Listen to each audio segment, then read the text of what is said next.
The given interval is 8. The given number is 27, 27, 28, 28, 28, 30, 33, 35, 37, 37, 37, 38, 39, 39, 40, 42, 43, 44, 44, 45, 46, 50, 50, 54, 55, 55, 56, 56, 57, 57, 58, 60, 60, 61, 63, 65, 65, 70, 78. Yeah. Ito po ang given number natin. Yan guys, mapunta naman tayo dito. Paano natin nakuha ito? Dito po siya, binilang po natin kung ilan yung meron siya hanggang 27 hanggang 34.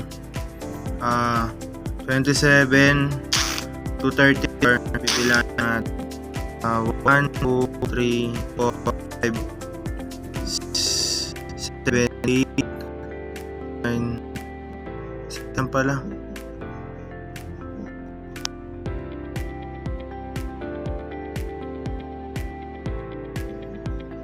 Then yan guys, mapunta naman ito. Paano natin ito? Bibilangin lang po natin yung 27 hanggang 34 na meron po siya dito.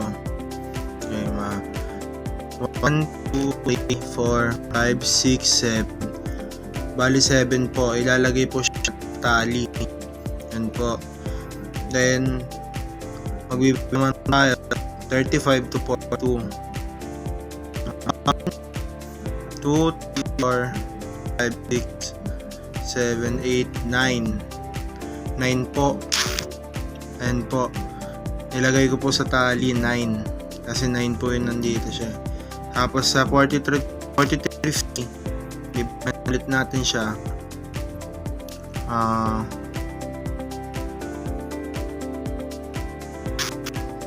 50. Ito po.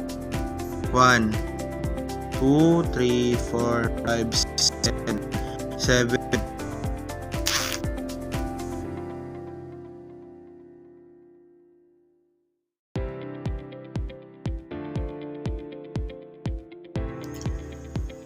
Then, ang classes natin is, ang number 1 is 27 to 34, got 7. 35 to 42, got 9. 43 to 50, got 8. 51 to 58, got 8. 54 to 66, got 6. 67 to 78, got 2. Then, paano po makukuha sa frequency? Ganito po. Isusulat lang po natin kung ilan yung number sa tally. Ito po, 7. Susulat natin siya 7. Then, dito po sa number 2, 9. 8. 8. 6. 2. Yan po. Then, paano naman po nakuha tong N? N40. Ganito po yan. Pagpa-plus lang po natin siya. 7 plus 9 plus 8 plus 8 plus 6 plus 2 equals 40.